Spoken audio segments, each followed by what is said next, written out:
Hai gengs, Alhamdulillah. Belum nanya ya gue. Alhamdulillah, karena barang siapa yang bersyukur pasti Allah tambahkan nikmatnya. Betul, makanya gue selalu, ayo yuk kita paksain bilang Alhamdulillah aja dulu. Nanti Allah yang urus sisanya. Dan Masya Allah, Alhamdulillah beberapa hari kemarin gue dapat pertanyaan nih dari salah satu saudari kita. Saudari atau saudara ya? Nggak tahu nih. Soalnya dia seorang anonimus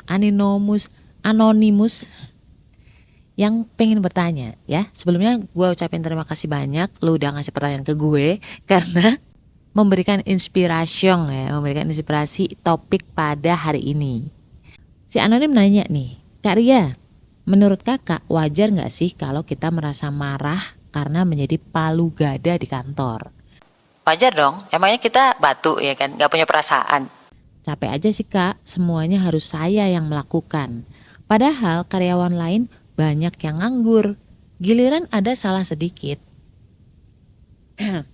atasan juga langsung menyalahkan saya dan membuat mental saya jatuh. Pengen resign tapi bingung, nanti siapa yang biayain orang tua? Mohon pencerahannya kak, biar aku tetap semangat jalaninya. Terima kasih, semoga Kak Ria sehat selalu. Ya Alhamdulillah, amin. Dan doa yang sama untukmu juga ya. Dan untuk teman-teman yang saat ini lagi dengerin gue dimanapun berada. Kadang-kadang teman-teman tuh lagi nyetir atau lagi di jalan ya kan. Hati-hati di jalan, jangan lupa doa safar ya. Assalamualaikum, gimana kabar lo? Alhamdulillah. Apakah lo lagi ngerasa kesepian atau sendirian? Kenalin, gue Ria Marliana, teman healing lo di podcast Self Healing. Di sini kita bakal ngobrol bagaimana sih belajar berdamai dengan luka, tentu aja atas izin Allah Subhanahu wa taala. Semoga Allah sembuhkan lukamu, ringankan bebanmu dan kuatkan hatimu. Sebelum kita memulai langkah lebih jauh lagi, asik. Yang pertama dan very crucial banget, very basic banget adalah ada hal yang gue perlu lurusin nih ya teman-teman. Bukan cuman si Ade ini ya, si Ade. Ya kan dia panggil gue kakak, ya gue panggil dia Ade dong. Jadi ada kalimat yang mana ini kalimat yang biasanya itu menjadi akar kegelisahan, akar anxiety, akar kekhawatiran, akar dari stres-stresnya hidup kita, akar stresnya pekerjaan kita. Apa itu? Kita merasa bahwa kitalah yang ngebiayain orang tua, entah adik, entah anak, entah keluarga apapun itulah yang ada dalam tanggung jawab kita. Kadang-kadang seorang laki-laki juga merasa bahwa dialah yang menghidupi atau membiayai keluarganya. Itu hal yang sudah sangat common ya, sudah sangat common banget gak sih? Udah sangat biasa banget dan udah ditanamkan dari zaman kita kecil, bahkan dari zaman batu, bahwa ini nih orang ini yang membiayai nih. Ini nih orang ini yang menghidupi orang ini gitu kan. Kata-kata membiayai itu sebenarnya kan asumsinya atau perspektifnya adalah ke menghidupi. Nah sekarang jadi kendala kalau misalkan si orang ini misalkan nuwun sewu ya, naudzubillah min dzalik, misalkan di PHK. Kenapa akhirnya dia nggak bisa lagi bekerja, dia udah nggak mampu lagi bekerja, udah nggak mampu lagi untuk membiayai gitu kan. Atau naudzubillah min dzaliknya lagi, walau alam kita nggak pernah tahu, yang pencari nafkahnya itu kan, itu udah nggak ada atau Allah panggil, kan jadi jatuhnya stres semua. Karena apa? Karena salah menempatkan sesuatu. Itu kan secara nggak langsung kita bilang bahwa kitalah yang menghidupi mereka. Padahal sebenarnya yang menghidupi mereka siapa? Allah ya kan? Kan berarti kita hampir menyamakan diri kita ke Allah loh. Hati-hati loh. Once kita menyetarakan diri kita ke Allah, itu sumber dari stres-stresnya hidup kita. Asli. Jadi again, bahwa yang menghidupi siapapun lah yang dalam kuasa Allah saat ini itu adalah Allah. Ya, kalau kita kerja, itu karena Allah suruh kita kerja. Karena Allah gak suka nih melihat muslim yang malas-malesan, apalagi menjadi beban orang lain. Kok gue tahu? Karena gue pernah mengalami itu guys. Ketika dulu gue resign dari bank, gue udah pernah share kisah ini ya di episode The Taubat Adventure di tahun 2022. Itu ada kisahnya lengkap, ada 6 episode. Gue bilang di situ titik stresnya gue adalah ketika merasa bahwa beban menghidupi keluarga gue adalah gue. Karena gue nggak tahu lagi harus gimana menghidupi keluarga gue. Waktu itu gue berdoa sama Allah, ya Allah, hamba sudah nggak tahu lagi nih gimana. Hamba serahkan nasib hamba, nasib keluarga hamba kepada Engkau ya Allah. Udah, terserah Engkau mau bawa kami kemana. Di titik itulah kayak beban di pundak kita tuh hilang. Itu pertama banget yang harus kita tanamkan terlebih dahulu ya. Ya, oke. Nah, lalu yang kedua nih, kalau kerjaan itu halal, tolong usahakan dulu untuk bersabar, ya kan? Kadang dalam masa bersabar ini bisa lu sambil nyari-nyari kerjaan atau sambil menghibur diri. Gue sering sih menghibur diri ya, dimana ketika kerja kan nggak mungkin kita menemui hal yang seneng-seneng doang. Coba say alhamdulillah dulu. Bukan lo bandingin dengan orang lain ya. Kalau gue nggak bisa. Gue lebih seneng ketika gue mencari tahu apa sih hikmah di balik ini semua, ketika gue harus bersabar atau bertahan di suatu pekerjaan yang memang gue nggak suka nih. Gue lagi nggak nyaman nih.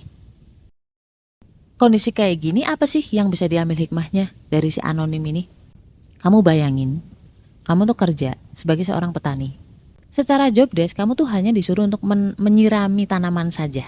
Tapi di kenyataannya nih guys, lo harus ya menyiapkan bibitnya, harus menanamnya, harus memupuknya. Pokoknya A to Z-nya lo harus lakuin itu.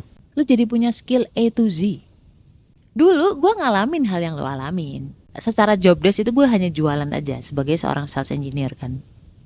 Tapi pada kenyataannya gue tuh kayak admin, gue jadi kadang kayak OB. Bahkan gue pernah bikinin kopi bos gue. Bos gue orang Jepang by the way. Mungkin dia salah paham, akhirnya dia minta tolong bikinin kopi ke gue. Tapi ya udahlah ya gitu kan, waktu itu ya. Admin gitu ya, GA-nya, kepala cabangnya di situ gitu ya kan, waktu itu cuma gue dan juga ada junior gue yang belanja alat tulis lah, terus sourcing printer lah, apapun itu dari A to Z untuk cabang di Jawa Tengah. Bahkan even BASDEV gue disuruh ngerjain gitu untuk doing market research kan waktu itu. Bahkan disuruh bikin brosur. Di awalnya teman gue yang junior gue tuh sempat protes juga, mbak kita ngapain sih mbak disuruh bikin begini gitu. Prinsip gue satu, ini mengganggu job desk utama gue nggak?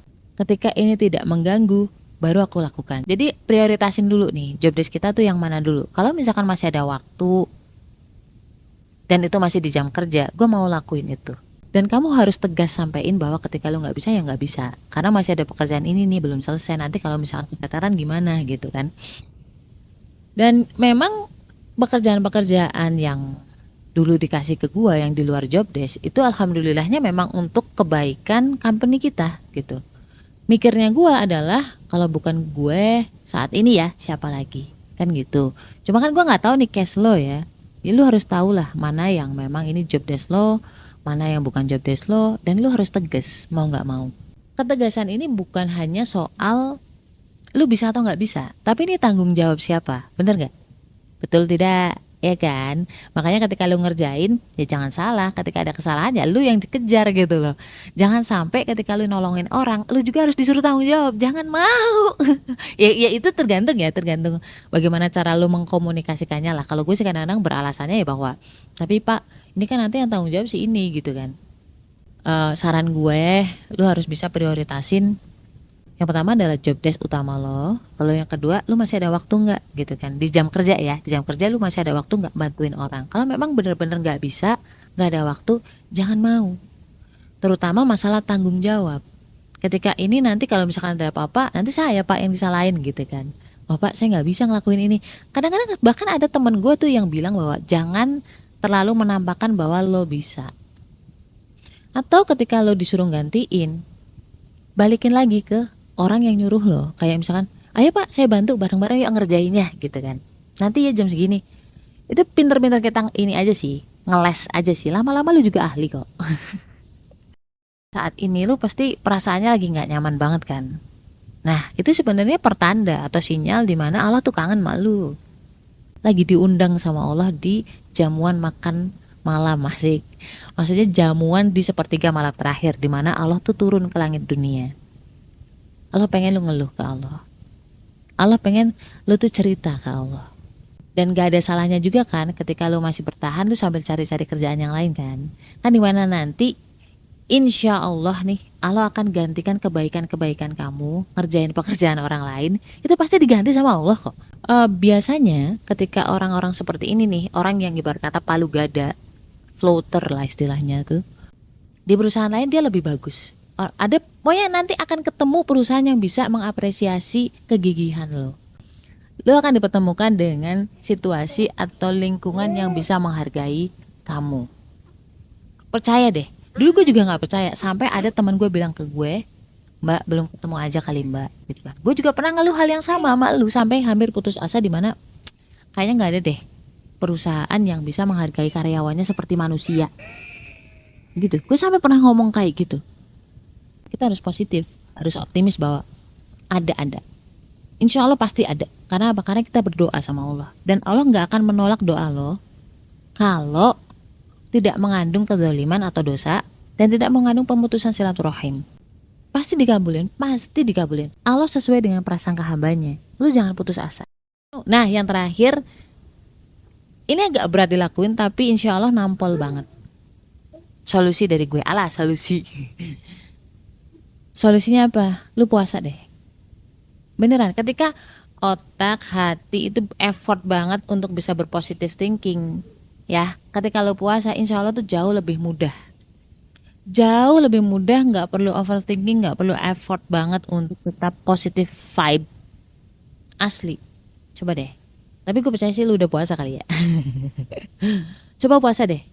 In conclusion, sabar dulu, ya kan? Jangan sampai lu mengambil keputusan ketika lu lagi emosi. Karena at the end, itulah yang akan kamu sesali.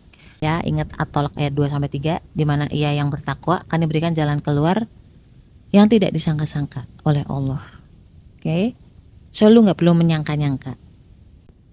Di surat Al-Hadid ayat 22, setiap bencana yang menimpa di bumi dan yang menimpa dirimu sendiri semuanya telah tertulis dalam kitab Lauh Mahfuz sebelum kami mewujudkannya. Sungguh yang demikian itu mudah bagi Allah. Jadi ketika ada hal-hal yang tidak menyenangkan, mungkin kita ditempatkan di lokasi yang ya penuh dengan ujian kesabaran gitu ya. Gue selalu ingat ayat ini di mana ternyata memang udah ada catatan takdirnya.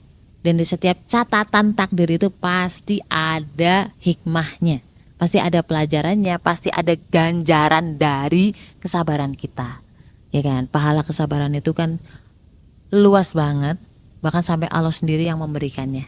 Jadi gak ecek-ecek cuy. Dan satu surat lagi ketika gue khawatir tentang rezeki atau tentang pekerjaan, itu adalah surat Hud ayat 6.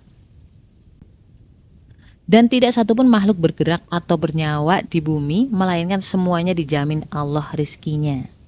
Dia mengetahui tempat kediamannya dan tempat penyimpanannya. Semua tertulis dalam kitab yang nyata, Lauh Mahfuz. Jadi ini masih sinkron nih teman-teman. Kayak dulu gue pernah khawatir, waduh kalau misalkan gue pindah ke gunung gitu ya, apakah gue bisa dapat kerjaan yang lebih baik dengan gaji yang lebih baik.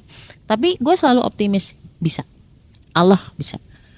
Allah akan membuat yang tidak mungkin jadi mungkin. Dan alhamdulillah, masya Allah, tabarakallah, semua kekhawatiran itu hilang. Dan Allah buktikan bahwa Allah gak pernah mengingkari janji. Rizki itu kalau emang udah jatah lo mau lari kemanapun nih, itu rizki ngejar lo. Ajal sama rizki itu berbarengan gitu loh, paham gak sih? Jadi ketika lo mau dimanapun, ketika udah ajalnya kan ketemu tuh sama ajal. Sama rizki juga begitu. Lo mau sembunyi dimanapun, ketika emang itu udah rizki lo, bakal datang ke lo. Ya kan? Kalau sekarang rizki lo adalah dalam bentuk tantangan pekerjaan seperti itu, ya gak apa-apa, itu rizki juga. Jangan lupa bilang alhamdulillah ya. So bekerjalah tapi jangan dengan kekhawatiran. Bekerja itu karena Allah suruh kita kerja. Dan udah, terserah Allah mau ngeletakin kamu, ngeletakin. Mau menempatkan lo di mana. Yang penting Allah ridho sama lo. Udah, tujuannya adalah yang penting Allah ridho. Yang penting Allah ridho, oke? So, mudah-mudahan Allah kuatkan hati lo, Allah kuatkan iman kita semua.